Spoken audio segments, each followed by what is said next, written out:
iniciar aqui nossa conversa, certo? Então, como já foi solicitado, né, para a gente tentar ficar livre do celular por pelo menos um pouquinho de tempo.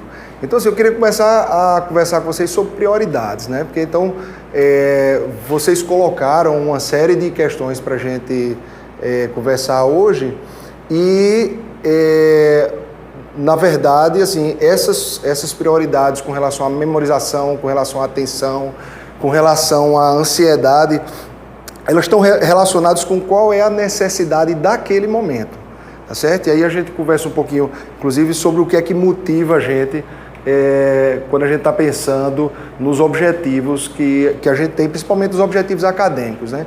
Que, inclusive, alguns dos temas que vocês sugeriram estão muito ligados com essa questão do desempenho acadêmico, né? Então, eu trouxe aqui algumas prioridades, como gerenciamento de estresse, uma alimentação saudável, atividade física regular e sono. Então, sono foi um assunto que vocês solicitaram muito, tá, gente? É um assunto que a gente vai abordar com um pouquinho mais de profundidade. Então, a nossa necessidade de sono, ela varia de acordo com o tempo, tá certo? Então, bebês, eles têm uma necessidade de sono maior, né? Vocês olham ali por aquele gráfico à direita, inclusive o sono, ele pode ser quebrado. Então, isso acontece principalmente nos extremos da vida, no começo, né? Logo no recém-nascido, no lactente, até no pré-escolar e nos idosos, tá certo? O sono, ele não é um ligar e desligar, né? Então, às vezes, o paciente ele chega para a gente e solicita assim: eu quero dormir, não importa como, eu quero dormir. E a gente tem que explicar para ele que o sono, ele não é essa chavinha de ligar e desligar, e ele vai ter fases, ele tem funções fisiológicas, ele tem funções relacionadas ao aprendizado, algumas funções relacionadas à limpeza do nosso organismo, limpeza inclusive do nosso cérebro, e cada fase dessa, ela está relacionada com uma função para o nosso organismo. Inclusive na fase REM do sono, que é a fase em que a gente tem movimentos rápidos dos olhos, estão relacionados com os sonhos, né? E sonhos aí, só sonhos é uma palestra à parte, né, da função do sonho. E aí, esse mecanismo de sono, ele não é um mecanismo também assim, simplificado. Então, não existe, vamos dizer, uma função para colocar para dormir e uma função para acordar. Na verdade, ele é a interação entre uma série de impulsos, né, que são os impulsos da vigília, né, que empurram a gente para ficar acordado, e a gente tem uma série de neurotransmissores, de hormônios que estão relacionados com esse impulso circadiano, que a gente fala, e o impulso do sono, que é o impulso homeostático, né? Então, no impulso homeostático, a gente tem, por exemplo, a ação da melatonina, né? Então, que muitas vezes a gente está utilizando hoje de uma forma, vamos dizer assim, desregrada, descontrolada, né? Desde que foi liberado, né? Você tem aí várias dosagens de melatonina e a gente não sabe ainda exatamente como é que funciona. Quanto tempo a gente pode utilizar, né? Então, se eu solicitar, provavelmente tem um ou dois aqui que com certeza está usando, sabe? Geralmente é o que acontece quando a gente tem esse tipo de conversa, principalmente agora que está bastante popular, né? Antigamente o pessoal tinha que importar, e agora já está liberado no Brasil, mas mesmo assim a gente ainda tem essa dificuldade. Nesses mecanismos também de controle do sono, a gente tem uma molécula chamada adenosina, né, que não é tão famosa, mas vocês são bem familiarizados com um bloqueador de adenosina chamado cafeína, né? Então, a adenosina, ela vai acumulando no nosso organismo, e à medida que ele acumula, ele se liga nesses receptores, e o receptor ele vai sinalizar para a gente que a gente precisa dormir, certo? E o que é que a cafeína faz? Ela bloqueia esse receptor e não deixa a adenosina ligar. E é por isso que a cafeína faz com que a gente diminua a nossa necessidade de sono, diminua a sonolência. E a questão é, quando a gente já está cansado, não funciona muito tomar café. O café, por isso que fica bem mais comum a gente tomar café pela manhã, porque à noite ele vai atrapalhar o sono. Mas ele não tira sono, ao contrário do imaginário popular. Né? Então, a gente passando um pouquinho pela memória, então eu coloquei essa imagem porque é muito comum a gente ver essa comparação da memória como um caminho. Né? Então, e aquele caminho que quanto mais a gente percorre, vamos dizer assim, mais largo esse caminho fica, né? Então, para quem já foi para andar em sítio, andar em fazenda, né? A gente chama isso de caminho de rato. Não sei se vocês já ouviram falar nisso. Já ouviram falar? Então, é aquele caminhozinho que passa animal pequeno. Né? E à medida que animais maiores vão passando, né? Cachorro, gado, o caminho vai abrindo e o caminho que o carro passa é maior ainda, e isso acontece um pouquinho com a nossa memória. Não pelo mesmo mecanismo, obviamente, mas aquela memória que a gente utiliza com mais frequência, ela tende a se fixar com mais facilidade. Então eu sei que eu estou falando aqui com a geração... Que geração é essa, pessoal? É Z, é? Z já passou, né? É? É Z? Não estou mais nem fazendo conta, né? Mas na minha geração, do telefonezinho de rodar aquele dial, não sei se vocês lembram, né? Que fazia... A gente odiava quem tinha muito zero no telefone, né? Demorava meia hora para discar. Então, no meu tempo, que a gente tinha o telefone analógico, né? A gente sabia pelo menos 10 telefones de cabeça. Né? Para pensar quantos telefones vocês sabem de cabeça hoje. Porque foi que houve. A inteligência das pessoas diminuiu, a memória diminuiu. Não. Na verdade, o que diminuiu foi a nossa necessidade de memorizar esse tipo de informação. Então, a gente memoriza outro tipo de informação que acaba sendo mais útil e a gente repete menos esse tipo de informação. Então, do mesmo jeito, às vezes a gente recebe o paciente e diz assim: doutor, eu quero um remédio para a memória, minha memória está ruim. E esse processo de memorização, ele na verdade ele comporta ali dezenas, centenas de processos metabólicos diferentes, químicos, bioquímicos e até estruturais do nosso cérebro, né? Então, bati aqui no microfone, desculpa. Então a gente recebe o estímulo externo, o nosso cérebro vai selecionar o que é que a gente vai, o que é que vai ser interessante memorizar, e aí quando ele faz essa seleção, ele não vai levar em conta a nossa utilização prática daquela informação. Lembrando que o cérebro da gente, basicamente, o nosso organismo, ele parou de evoluir há 160 mil anos atrás. Né? Então, a gente está adaptado a ser caçador-coletor. Certo? Então, quando você para pensar as necessidades que o nosso cérebro tem de memorização, então ele não vai lembrar da fórmula de Bhaskara ou da fórmula de... a não ser que você esteja utilizando isso eu já ia perguntar, quem é de vocês que ainda lembra? Vocês lembram, né? A área de vocês. Na área da gente, a gente não lembra mais não. Então, e aí nesse processo, tão importante quanto a gente lembrar, é a gente esquecer. Então, eu não sei eu acho que a maioria de vocês está aqui desde amanhã, não é isso? Né? Vocês, são 2 turnos. E onde quer que vocês estivessem almoçando, vocês passaram por algumas árvores. Certo? Vocês viram essas árvores. Vocês lembram dessa árvore nesse momento? Vocês conseguem desenhar uma árvore dessa? Não. Porque essa informação entrou na retina de vocês, foi codificada e decodificada no córtex visual, e aí ele vai lá para o córtex pré-frontal e ele vai dizer assim, ó, isso aqui é besteira, eu não vou usar. Certo? E aí, dessa maneira, a gente vai fazer essa seleção, a aquisição da informação e uma retenção temporária. Né? Essa retenção temporária, ela pode se consolidar, a gente pode esquecer, né? E aí a gente tem uma retenção duradoura, quando essa memória consolida, e aí a gente vai ter a evocação e a utilização dessa informação, que pode se converter num comportamento. Né? Então, nesse processo de fixação, a gente vai depender do nível de consciência do indivíduo, do estado geral, do nível de nutrição, por exemplo. Então, um paciente desnutrido, ele vai ter uma capacidade de memorização menor.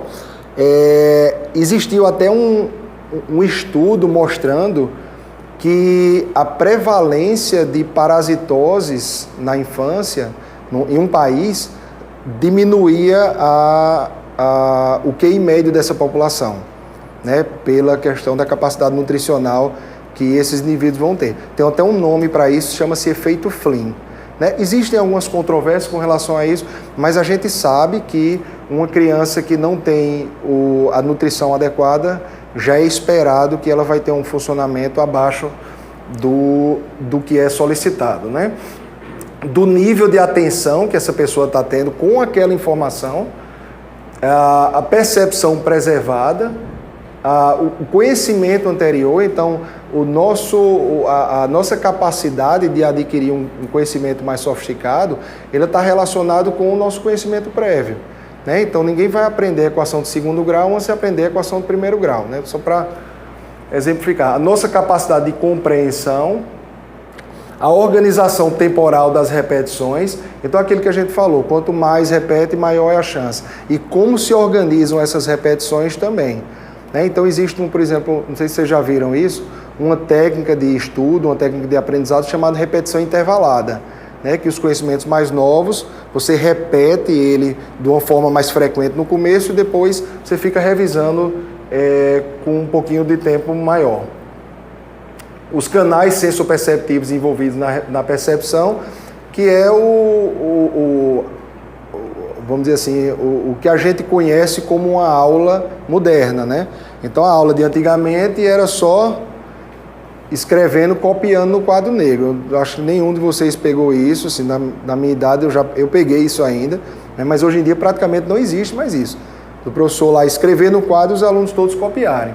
Né? Então hoje a gente tem vídeo, a gente tem a explicação, você tem experimentos, então isso aumenta a nossa capacidade de compreensão, né? E de memorização. E também o interesse e a modulação emocional do indivíduo com aquele assunto. Então, eu trouxe esse artigo para mostrar para vocês, só para a gente pincelar um pouquinho sobre essa questão de aprendizado. O artigo não é tão novo, 2013, mas ele é uma revisão bem interessante, mostrando técnicas de aprendizado e quais são as técnicas que são mais efetivas. Tá? E aí ele fala de várias técnicas de aprendizado, mas mostrando assim, algumas em específico, que eu nem posso dizer aqui, porque a maneira como vocês estudam, vocês são da área de exatas, é um pouquinho diferente, mas às vezes ainda tem gente que estuda principalmente por resumo, fazendo resumo. Né? Então, essa é uma técnica de baixa eficiência, né? Considerada uma técnica de baixa eficiência, apesar de ser uma das técnicas mais comuns de aprendizado. Né? Então, você veja que o resumo mesmo, e a tomada de notas, né, ela tem um pouquinho mais de eficiência, mas a cópia do que o professor fala tem uma eficiência menor, muito parecido com o controle. Tá certo? Essa procura de letras é justamente um confundidor para avaliar, para parametrizar o resultado dessa avaliação. E sim, e aqui quando o teste é mais imediato, né, com menos tempo, você até tem um resultado um pouquinho melhor, mas a memorização de longo prazo, ela deixa bastante a desejar, né, em todas essas técnicas. A releitura também, que é bastante comum, o aluno se fiar nessa técnica de aprendizado, né? Então você relê uma vez até duas vezes e depois disso, né, você tem um retorno do teu investimento de tempo muito pequeno. Então, eu trouxe para vocês aqui as principais técnicas e as técnicas que vão ter uma utilidade mais alta, com mais eficiência, são as técnicas que estão envolvidas em questões práticas, tá certo? Então, que são o teste prático, a prática distribuída, né? Então, você fazer aquela atividade, ou uma revisão, ou resolver problemas com uma prática intercalada, né? Então você vai ter uma eficiência um pouco maior. né? Obviamente que nem todas essas técnicas vão servir para todo mundo, tá? Então, tudo que a gente fala aqui é uma média. Então, vai ter aquela pessoa que lendo um resumo se dá muito bem. Vai ter aquela pessoa que relendo se dá muito bem. Mas, na média, as técnicas que são mais práticas, elas vão ter um desempenho melhor, né? E aí, para falar um pouquinho de atenção, né? Eu não sei se vocês já viram esse vídeo, né? Mas assim, o esforço sem atenção, ele acaba tendo uma eficiência menor, tá? Então, a gente gosta de colocar esse exemplo, mas é aquele... E aí, o limite disso, né? O ponto fora da curva de um distúrbio de atenção, né? Seria o TDAH, o transtorno de déficit de atenção e hiperatividade, né? Então, você tem muita energia, às vezes até o aluno ou o paciente, o indivíduo, ele gasta um tempo muito grande naquela atividade, mas o retorno é muito pequeno, né? E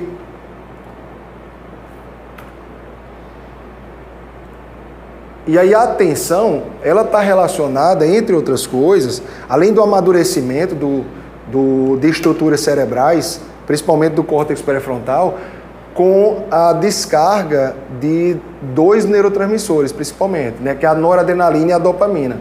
Então a gente tem uma descarga tônica, então o tempo todo você está liberando essas 2 substâncias. E em alguns momentos em que você recebe aquele estímulo, você vai ter uma descarga fásica, que é o que provoca o interesse da gente. Então esse vídeo aqui, ele exemplifica isso muito, muito bem. Esse é o mesmo estudante, tá certo? Esse é um estudo feito pela Universidade da Flórida, mostrando ele assistindo uma aula de matemática e aqui assistindo um filme de ação. Certo? Então, assim, veja como é diferente. Teoricamente, até os pais acham estranho isso, como é que, assistindo um filme de ação, o menino fica lá paradinho e fazendo uma atividade de matemática, ele não consegue ficar parado de jeito nenhum. Então, acontece, isso aqui seria o extremo, tá, pessoal?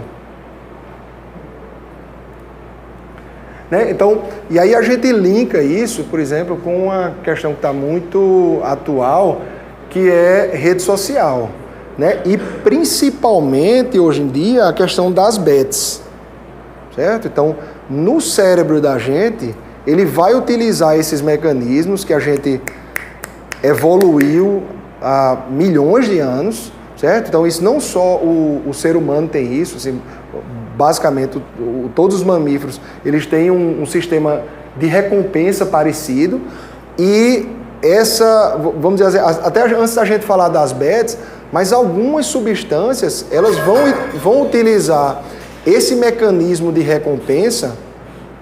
Veja que esse mecanismo, ele existe para produzir a nossa sobrevivência, tá certo? Porque a gente vai ter um funcionamento desse mecanismo de recompensa, por exemplo, quando a gente se alimenta, certo? Na atividade sexual.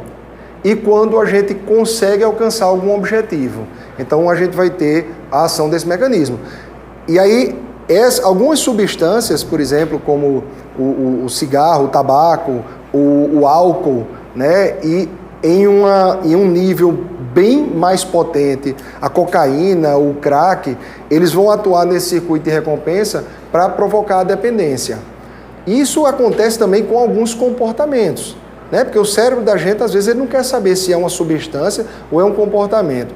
E aí a gente tem esse comportamento, por exemplo, com redes sociais e com as bets, né? Então a aposta, inclusive assim, a própria incerteza da aposta é um mecanismo que vai provocar essa hiperestimulação do circuito de recompensa para a gente querer repetir isso.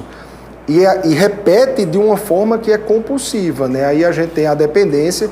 E em muitos casos é tão ou mais difícil, por exemplo, de que você tratar uma dependência química, como o tabagismo ou o álcool, né? E aí a gente tem, aí você veja que a própria referência, né, a ilustração que o palestrante usa já entrega a idade, né?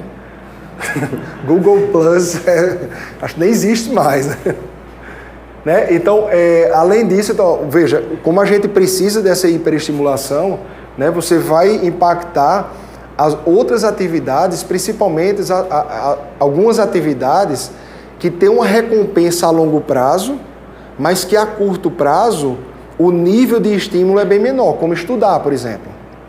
Então, eu gosto até de comentar isso com o paciente ou a mãe de paciente, que você, por exemplo, a criança jogar Fortnite, por exemplo, ou Minecraft, e depois ir estudar, é a mesma coisa de você comer um chocolate e depois comer uma laranja.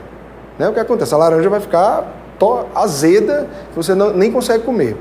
Então é mais ou menos a mesma situação. O teu cérebro se acostuma com um nível de estímulo que cálculo 2 não vai trazer, por melhor que seja a recompensa que você perceba naquela atividade.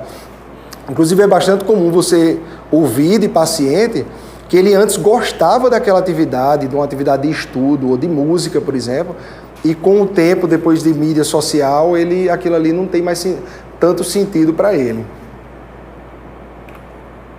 Né? E aí a gente tem outro aspecto, né, da vida moderna, que é a ansiedade, que vem junto, tá?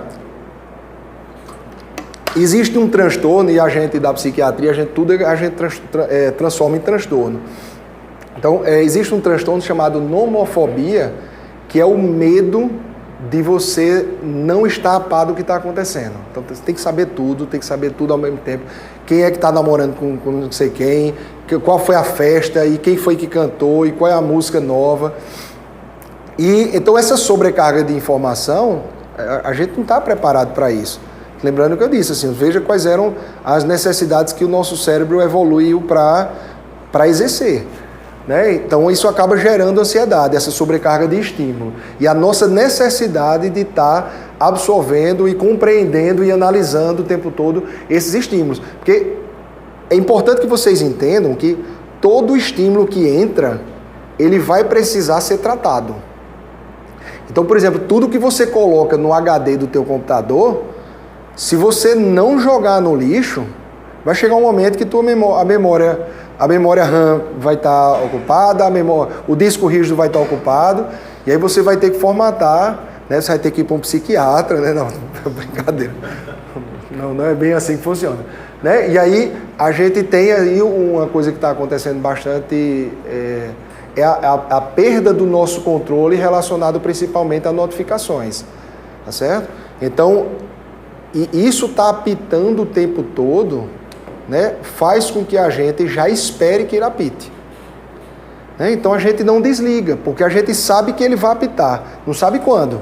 A gente já fica esperando isso. Certo? Então é por isso que é importante, uma das coisas mais saudáveis que você pode fazer é ter horários, é ter ambientes em que você não vai usar celular. Né? E eu até diria que, vamos dizer assim, na maior parte do seu dia você não esteja acessível ao celular. Né? Então, uma maneira da gente lidar com isso, por exemplo, é desligar o celular. Ligar para mim 9 horas da noite, eu não vou salvar ninguém. Né? Uma vez um paciente disse, mas doutor, e se o Papa infartar? Eu digo, você vai salvar o Papa? Não vai. Né? Então, o Papa tem que chamar o SAMU. Né? Então, a gente tem que aprender a desligar, porque se alguma coisa acontecer às 3 horas da manhã, você está dormindo do mesmo jeito, ou deveria estar dormindo. Né? Então, a gente tem esses momentos da gente desligar. Né? Inclusive, tem alguns estudos mostrando que algumas pessoas são mais suscetíveis, principalmente no contexto de rede social, a estar se comparando com as outras pessoas. Então, para quem já é ansioso, isso é ruim. Para quem tem características depressivas que estão relacionadas com a autoimagem, também isso é ruim. Então, e aquela coisa, né? Aquele ditado, ninguém posta foto no Instagram comendo cuscuz com ovo, né? A pessoa só posta aquele momento de felicidade, então você começa a ver que está todo mundo feliz ali, menos você. Né? Então, algumas sugestões para a gente gerenciar essa ansiedade, não é? E aí, eu acho que aqui, só para a gente finalizar, né, que Edmar me deu um tempo bem apertado, né, então a gente teve que juntar muita coisa, mas depois aí, se vocês quiserem, a gente discute mais aprofundadamente sobre algumas questões. Né? Então, a motivação, né, o que a gente precisa para a gente, vamos dizer assim, produzir durante o nosso dia. Inclusive, essa motivação, ela tem uma certa carga de ansiedade. Uma pessoa sem ansiedade, a pessoa não acorda de manhã. Então, para pensar. Vocês acordaram cedo hoje para vir para a aula, para estudar, porque com a perspectiva de que se não fizer isso, vai acontecer uma coisa no futuro, né, de tirar uma nota baixa, né, vieram aqui para assistir a gente conversando, né, porque senão o professor Edmar vai tirar ponto na nota, né? Então a ansiedade é isso, é você acordar de manhã para ir para o trabalho porque sabe que tem um boleto lá no final do mês. Então isso é funcional até o momento em que esse nível de ansiedade é alto demais e aí vira doença. Tá? Mas existir um nível de ansiedade basal é normal. Tá? Então, só para a gente colocar que não existe ausência de ansiedade. Né? Então, existe uma lei, tá certo? Foi elaborada por 2 psicólogos. Vocês já viram isso? Não? A gente vê tanto que a gente acaba achando que todo mundo já viu. Chamada Lei de Hicks-Dodson. São 2 psicólogos, mas isso aqui é muito utilizado, por exemplo, no contexto administrativo. Tá? Então, principalmente quem for ser gestor em algum momento, né, gerente de projeto, que eu acho que, imagino, todos vocês vão ser em algum momento.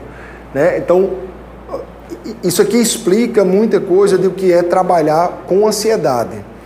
Né? Então, aqui embaixo seria esse arousal, que a gente pode traduzir como estímulo, mas assim, pensa nisso aqui como ansiedade.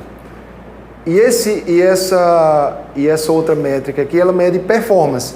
Então, o que é que isso quer dizer? Quanto maior a ansiedade, né, para tarefas simples, maior é a performance. Tá certo? Então, isso aqui é uma tarefa tipo bater com martelo. Né? Aquele filme de Charlie Chaplin que eu acho que só quem assistiu aqui. Né? Então, mas isso aqui são tarefas simples, então você acaba conseguindo aumentar até um nível máximo essa produtividade. Mas para tarefas complexas, que você vai precisar de atenção dividida, você vai ter uma carga muito grande na memória de trabalho, na capacidade de tomar decisões e multitarefas, né? Que essa questão de multitarefas é um pouco mais complicada. Você vai ter um aumento dessa produtividade, dessa performance, até um máximo. E a partir daí, quanto mais você força, quanto mais você aumenta a ansiedade daquele indivíduo, pior vai ser a performance. Tá certo? Então, assim, isso aqui é o professor que cobra demais, certo? Dá muito material para o pessoal estudar, coloca muita questão para o pessoal resolver, que não deixa o pessoal usar o ChatGPT, né? Mas aqui também, por exemplo, e aí vocês vão ver isso no contexto profissional, é meta, certo?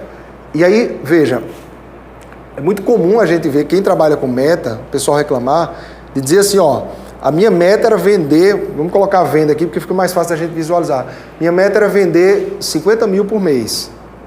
Aí o cara ia lá, fazia das tripas coração, aí vende 60.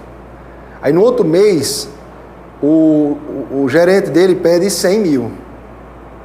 Aí ele lá dobra, trabalha no final de semana, dobra a carga horária e faz 101 mil. Aí no outro mês o cara pede 150, 200. Então isso, você muda a maneira, inclusive, do seu cérebro interpretar o que é o atingível, até onde você pode ir. Isso é adoecedor, né? Isso é uma das causas de síndrome de burnout. E aí o que é que acontece? Veja que não tem número aqui, nem aqui. O que acontece é o seguinte, é que cada pessoa vai ter um pico diferente. Então o meu pico para performance pode ser diferente do de Edmar. Então, se a gente pensar nessa questão de meta, o meu pico pode ser vender 50 mil, o de Edmar vender 80. Certo? Dependendo do momento em que eu estou na minha vida, o meu pico pode ser diferente. Para a mulher, em período menstrual, vai ter mulheres que o pico vai ser maior e vai ter mulheres que o pico vai ser menor. Então, um bom gestor, ele é capaz de trabalhar esses picos de forma diferente para cada um dos componentes da sua equipe. Tá certo? Isso é o que faz a diferença. E o gestor normal que a gente conhece é aquele gestor que a meta é para todo mundo, né? E aí isso é adoecedor, principalmente para aquelas pessoas ou que tem, vamos dizer assim, um pico, vamos dizer, mais com estímulo menor, ou que esteja num período, poxa vida, morreu um parente, né? Ou a pessoa adoece, a pessoa num adoecimento físico mesmo, numa virose. Lembrando que a gente falou ali de uma dos fatores que estão relacionados com a nossa capacidade de aprendizado, de memorização, é a gente estar bem, não estar doente, estar nutrido, né? Então, numa situação que a pessoa pode estar tendo um outro problema, a performance cai, né? Então, isso aqui é uma das teorias para explicar essa questão da produtividade. Mas tem outra teoria também que é bem interessante. Esse psicólogo, Mihaly... Alguém arrisca dizer o nome desse? Mihaly Csikszentmihalyi, se eu não me engano, é a maneira como se pronuncia. Então ele criou essa teoria do flow, tá certo? E aí flow a gente geralmente traduz como fluido, mas na verdade a tradução mais correta seria de fluxo, certo? Então, e aí ele coloca que você teria relacionado à capacidade de habilidade individual de cada pessoa, comparado com o desafio que aquela atividade traz. Então, eu imagino aqui, que período é esse, essa turma? Ou tem de todos os períodos? Não, mas eu imagino que a maior parte de vocês já passou por aquela situação em que você está fazendo alguma tarefa, que você está tão engajado, você não vê o tempo passar. E você faz muito bem aquela tarefa. Então, isso é o que eles chamam de estado de flow, né? Então, e aí eles conseguiram medir a habilidade de cada indivíduo que passou por esse estudo, e aí ele colocava que a partir do momento em que você conseguia aumentar essa habilidade e aumentar o desafio numa quantidade ideal, a pessoa entra no estado de flow. Isso é muito comum, por exemplo, na música. Para quem é músico, eu não sou, eu ouvi falar que isso acontece muito na música, né? Eu não tenho essa habilidade, mas isso é muito importante também no esporte, né? Em alguns casos no estudo, na arte. Então é bastante comum as pessoas terem essa vivência e essa capacidade da pessoa entrar nesse estado. E aí a grande questão é o seguinte, e aí o que ele coloca, o que ele traz para a gente é uma questão prática. Será que eu posso manobrar a maneira como eu funciono para eu entrar no estado de flow? E aí o que ele advoga é que sim. Então, que quando você está, por exemplo, numa situação que você está exercendo uma atividade que você tem um controle maior sobre aquilo que você faz, você tem aquela habilidade para fazer aquilo ali, você aumentando o desafio, né? Então você puxando para cá, você entraria nesse estado de flow.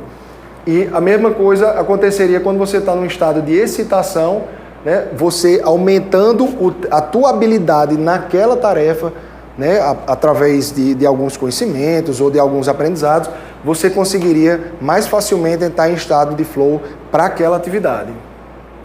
Certo? Então, se vocês tiverem interesse, tem uma aula dele no TED, no TED Talk, sobre essa teoria dele. É bem interessante a aula. E é isso, pessoal. Era isso que eu queria trazer para vocês. E aí a gente pode conversar sobre algumas coisas que vocês queiram perguntar.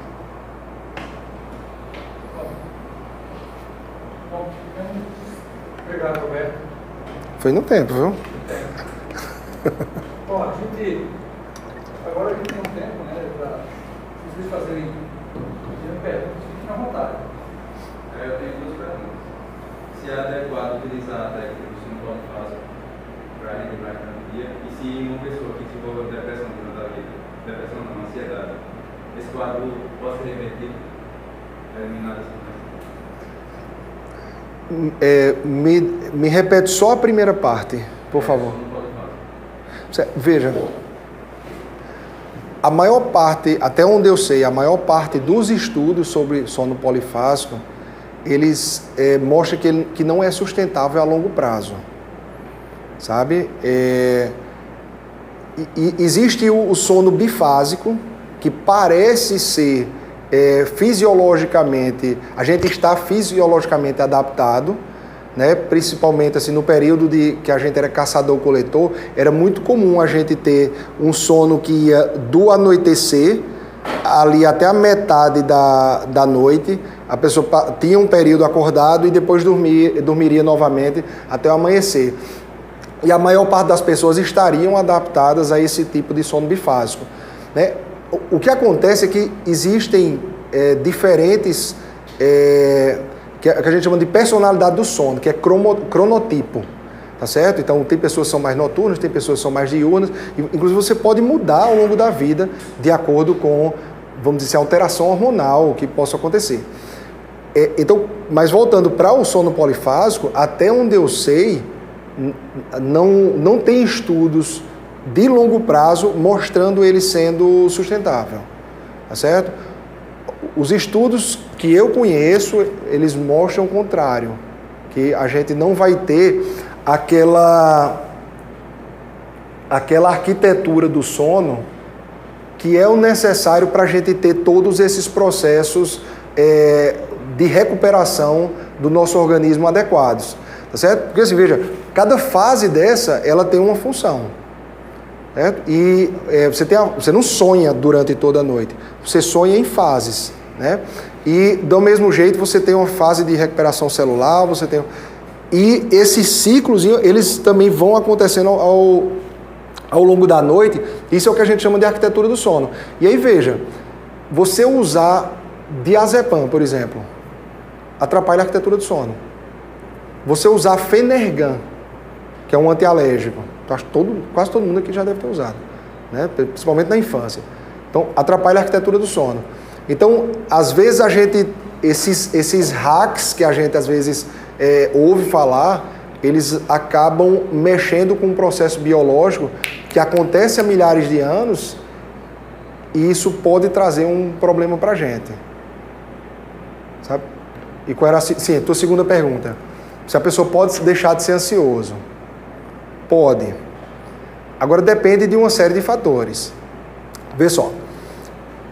Eu estou simplificando, tá? Mas veja, a ansiedade ela tem alguns componentes genéticos, mas a ansiedade, grande parte dela, principalmente o comportamento ansioso, ele é aprendido, certo?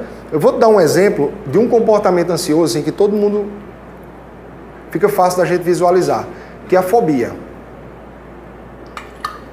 Então o medo, ele é um tipo de ansiedade que é aprendida. Você colocar uma criança aqui e soltar uma cobra aqui nessa sala, a criança vai lá brincar. Vai brincar com a cobra. Então, a gente aprende a ter medos, certo? E do mesmo jeito que a gente aprende, a gente pode desaprender. Então, eu estou indo no extremo, o medo seria um extremo da ansiedade, tá certo? A fobia seria um extremo, mas assim, o comportamento ansioso, de a gente roer unha, da gente ficar preocupado com o que vai acontecer, né, ele também é aprendido. E aí, veja, a gente tem um componente biológico e tem esse componente comportamental. Então, às vezes você, dependendo da gravidade dos sintomas e do funcionamento daquela pessoa, você consegue tratar essa ansiedade, por exemplo, só com terapia. A terapia que vai trabalhar o comportamento. E vai ter paciente, por exemplo, que você vai precisar de medicação. Então, você vai estar tratando o componente biológico e também o componente comportamental. Então, e aí veja, diminuiu a parte biológica. O paciente faz a terapia.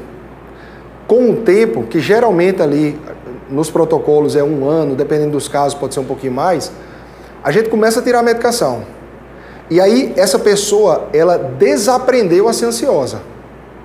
Agora, se for uma pessoa que tem estímulos ansiogênicos muito potentes, então muita cobrança, muita meta, ou um ambiente doméstico disfuncional, então vai ser muito mais difícil essa pessoa fazer esse processo de aprendizado. Porque você vai ter fatores para diminuir essa ansiedade e outros fatores para aumentar. E aí, nesses pacientes, quando a gente começa a tirar a medicação, aí a ansiedade volta. Sabe? Então, assim, depende muito de pessoa para pessoa. Inclusive, para a gente avaliar todos esses fatores. Então, tem paciente que tem a genética, tem a cobrança, mas consegue.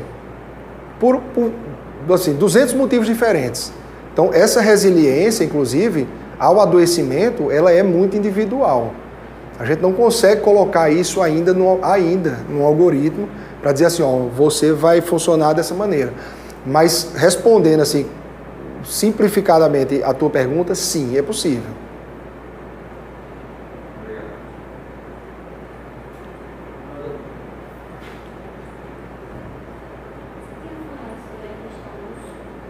Sobre os medicamentos, né? O uso de Ritalina, por exemplo, Uhum. atrapalha o sono, Ritalina, Na maior parte das pessoas, sim. Por quê? A gente tem esses fatores que favorecem o impulso da vigília, tá certo? E tem os que favorecem o impulso do sono. Então, um desses fatores que favorece o impulso da vigília é a noradrenalina, a famosa adrenalina, né? E a Ritalina, esses outros estimulantes, eles vão fazer justamente com que haja um aumento de noradrenalina, tá certo? E isso vai fazer com que, vamos dizer assim, você aumente o impulso para o despertar, tá certo? E aí o que é que acontece? Só que a gente tem que ver também a meia-vida dessa medicação, o tempo que ela passa atuando no cérebro do paciente. Então, vamos dizer assim, a Ritalina normal dura ali 4, 5 horas. Né? Então, a pessoa toma ele 2 horas da tarde, 6 horas da tarde não tem mais nada. Então, teoricamente, ele não atrapalha mais. Só que assim, a gente está falando de meia-vida. Você diminui a quantidade pela metade dessa medicação, mas ela muitas vezes continua lá. Certo? Então, ele não vai ter aquele efeito na atenção, mas ele pode ter um efeito em alguns pacientes para atrapalhar o sono. Então, não é esperado que isso aconteça, mas pode acontecer.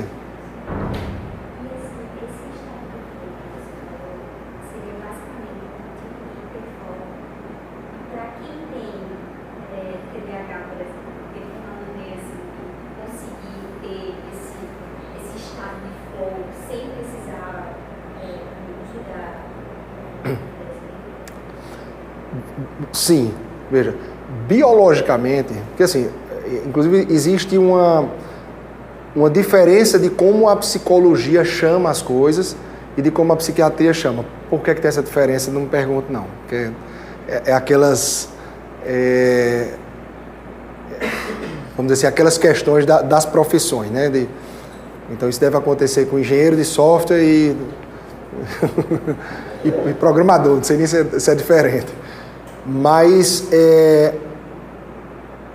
basicamente, biologicamente, não existiria muita diferença, não. Sabe? Só que o que acontece é que a gente está acostumado a chamar de hiperfoco com uma conotação pejorativa. Inclusive porque o hiperfoco também é muito comum no autismo. Sabe? Então, acaba tendo uma conotação um pouco pejorativa, que é como se você não conseguisse sair. Tinha até um memezinho que eu tinha botado na apresentação que eu acabei tirando, mas era bem interessante porque a gente ouve isso, da mãe chegar e dizer assim, não, esse menino não tem TDAH, ele não tem problema da atenção, ele passa 6 horas jogando GTA. Então, mas é porque aquela informação, aquela atividade, ela vai ter o que a gente chama de saliência, é uma capacidade única de mobilizar a atenção daquela pessoa. Então, tem pessoas que é com GTA, tem pessoas que é com matemática, tem pessoas que é com história, tem pessoas que... Então, é por isso que nem sempre você diz, quem tem TDAH tem problema com matemática, nem sempre. Eu tenho um paciente que tem TDAH grave, mas assim, que adora matemática. Então, isso depende, inclusive, da história do paciente, né? De como ele foi se acostumando com as dificuldades, e aí você pega ali, naquela parte lá que a gente está falando do flow, você vê que se o desafio for grande e a habilidade baixa, então o estado que ele vai estar é aqui, de preocupação e ansiedade. Sabe? Então, e às vezes isso é muito comum acontecer na criança e no adolescente, assim, no contexto da desatenção, por exemplo, ele não consegue prestar atenção na aula de matemática, e matemática é muito difícil quando você não assiste aula. Né? Pelo menos para mim, não sei vocês aí. Vocês aí dessa área talvez seja diferente. Mas de uma maneira geral, para quem não vamos dizer assim, voltado mais para essa área, é mais difícil você compreender sem assistir aula. É mais fácil você aprender história, por exemplo, num livro, só lendo o livro. E aí a pessoa não consegue assistir a aula, porque você, nos 5 primeiros minutos da aula, o cara deu uma viajada, foi lá no Japão, passou pela Bélgica, e quando volta, o professor está falando uma coisa completamente diferente. Perdeu.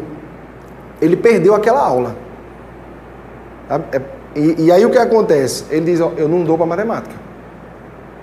Então, essa dificuldade, esse desafio, ele é alto demais, com pouca habilidade, então, aí ele acaba desistindo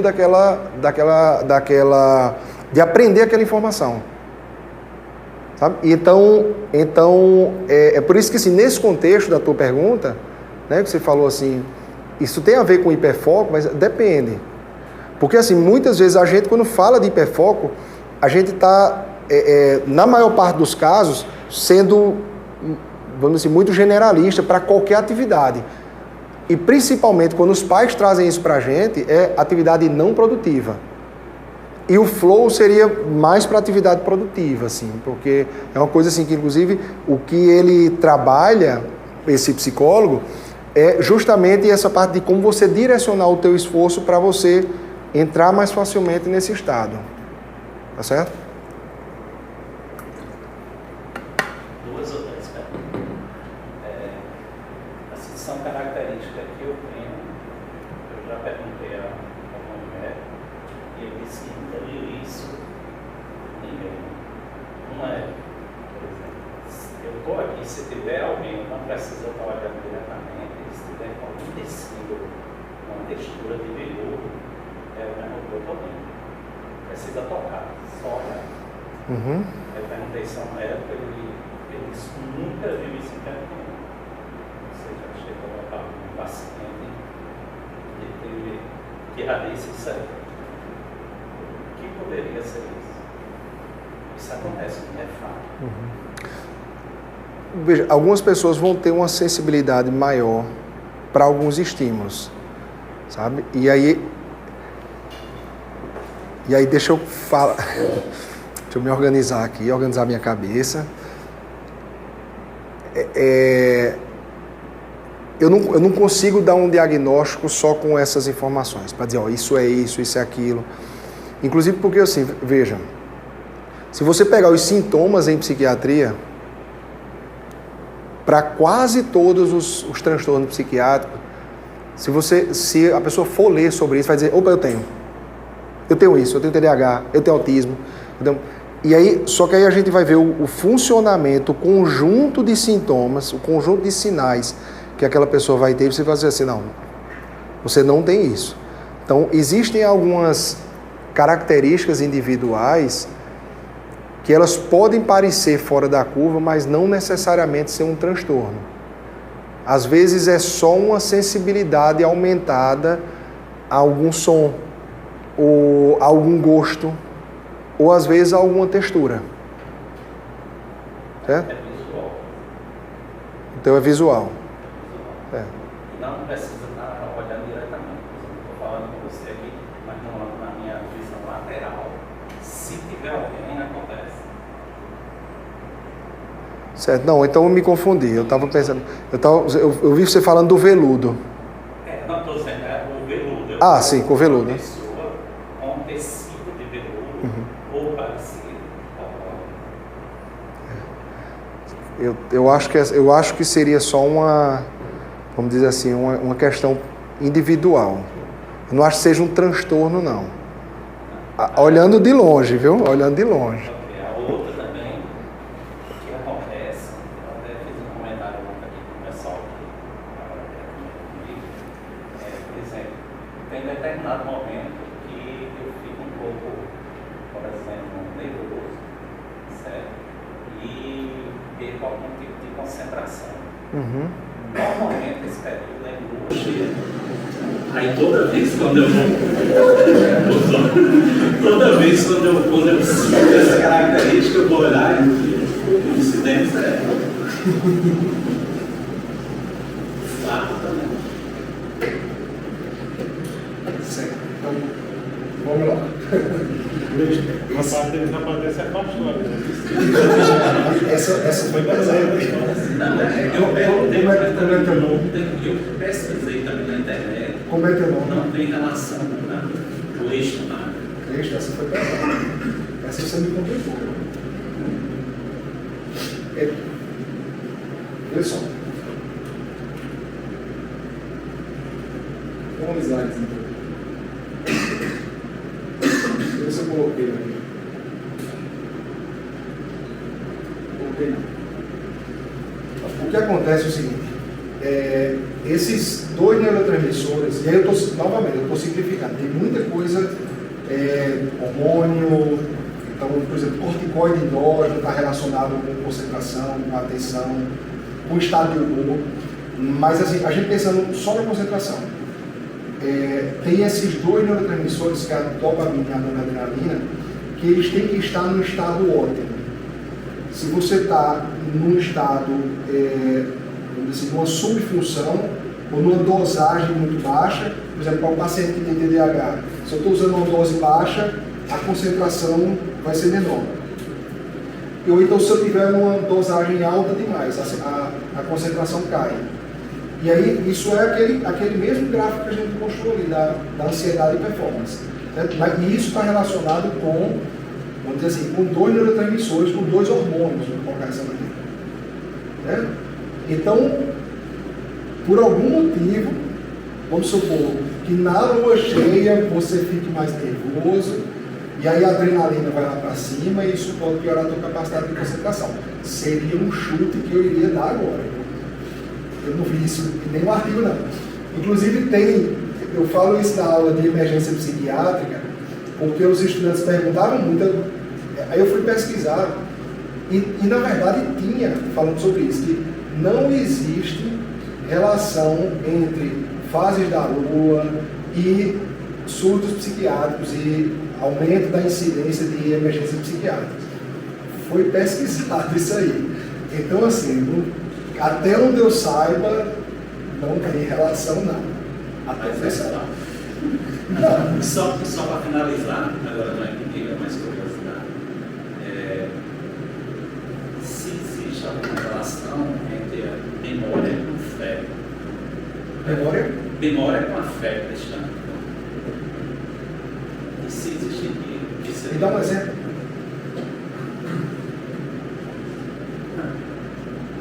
Por exemplo, a maioria aqui como eu, na parte de matemática e de ciências. Então, a partir do momento que você estuda bastante ciências, você vai acreditar na fé, na ciência, até o comigo. É mais difícil, porque você é uma pessoa muito lógica. Sua vida foi aquele negócio mais isso não tem nada e tal, e aí vai para aí. A fé não é dessa forma. Você vê como é complicado. Não, brincadeira. Veja, você vai cortar isso na gravação. Vai cortar isso na gravação. Vê só. Tem uma. Eu acho que a gente poderia escrever como uma teoria. Os filósofos modernos falam sobre sobre o Deus das lacunas. Eu não sei se vocês já ouviram falar disso.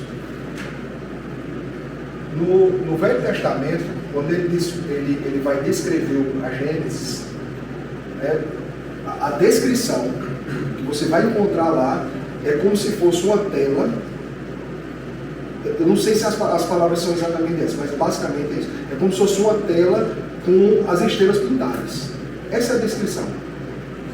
Isso é o que tem escrito na Bíblia. Que é o que a gente segue, a gente como civilização judaico-cristão. A gente segue isso. E aí, de repente, a gente descobre que não é assim que funcionam as estrelas, como é que funciona o firmamento. E aí, o que é que a gente faz com essa informação? Que tinha lá, que as pessoas acreditavam nisso, a história da Terra plana. O que é que a gente faz com essa informação? Né? Que, veja, é um livro que guia a nossa religião.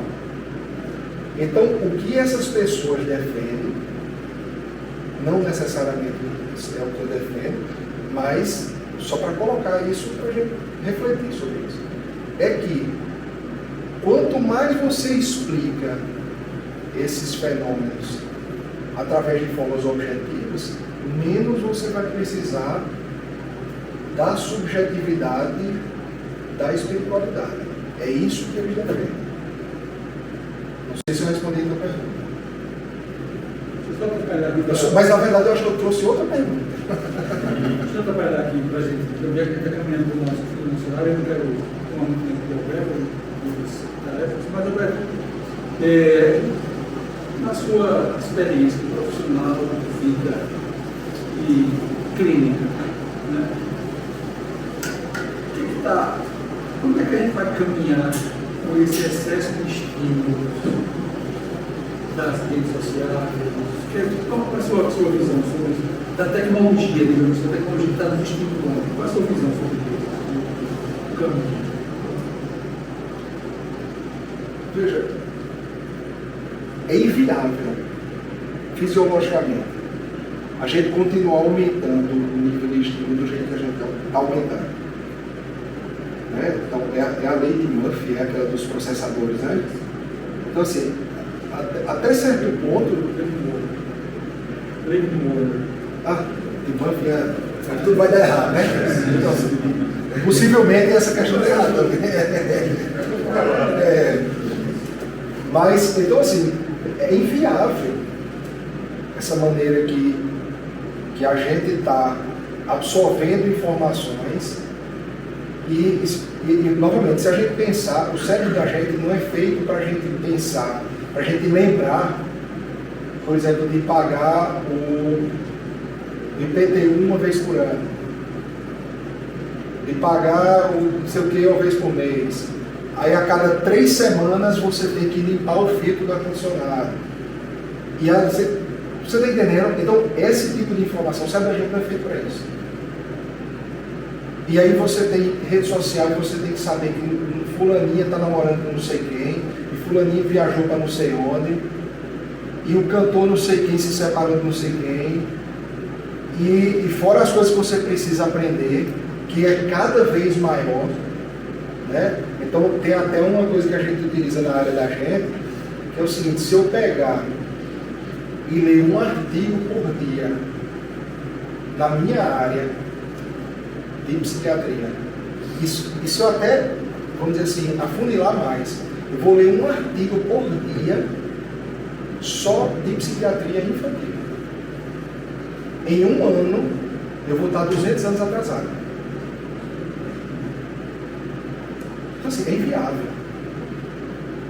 E antigamente você pegava um jornal desse, um jornal tipo da área da gente, né? Por exemplo, o New England Journal of Medicine. Você pegava e pronto. Aquilo ali era a ciência que existia. Né? Não é o que acontece mais. Então, acaba que assim, quem não quiser adoecer, vai ter que desenvolver essa capacidade de filtrar os estímulos. Inclusive, de se abster desses estímulos em determinados momentos. Que é aquela questão que a gente estava falando. Assim, período perto de dormir, vai ter períodos dentro do teu dia produtivo que você tem que sair de tudo. Então, assim, meditação ajuda nessa parte. Né? Então, quem não faz, experimente. Tem muito paciente que diz assim, meditação, eu vou lá estar sentado lá de cobras. Não, mas não é isso. Meditação você faz sentado aqui, jantando. E não precisa você passar meia hora meditando. Então, qualquer quantidade que você faz, ele já tem um benefício para a ansiedade, para diminuir a inflamação. Né? Porque todas essas questões que a gente está falando aqui, Né? Às vezes parece que é tudo psicológico, né? É tudo psicológico, mas tudo isso se traduz em tal hormônio que vai fazer tal ação, que vai mudar tal neurotransmissor. E tudo hoje, o que a gente vê é principalmente relacionado à informação. E aí, puxando para uma coisa assim, mais palpável, que é uma coisa que você está trazendo, por exemplo, para onde a gente vai do ponto de vista de nutrição. Cada vez mais a gente vê alimentos ultraprocessados. Então, quem quiser viver por muito tempo com uma qualidade de vida adequada, vai ter que se abster desse tipo de alimentação, que é uma alimentação mais natural, uma alimentação anti-inflamatória. Então é a mesma lógica. Sabe? Então tem um alimento tóxico, um alimento saudável, e tem informação tóxica e alimentação saudável. Seria mais ou menos a mesma lógica. Obrigado. Eu queria também só explorar mais, se você contar a sua experiência Na área de tecnologia. na área de tecnologia. Então, pessoal, eu estou tentando terminar o mestrado, né, e o meu projeto de mestrado é justamente sobre saúde mental e informação em saúde. Né? Então, ele é uma plataforma, a gente está desenvolvendo uma plataforma que entrega informações confiáveis para os pacientes, né, informação que o médico avaliou, né, e que o médico diz, ó, isso aqui é adequado para você, porque não é qualquer informação que o paciente, que vai ajudar aquele paciente. Né? Então, tem um nível de detalhamento que aquela informação vai dar.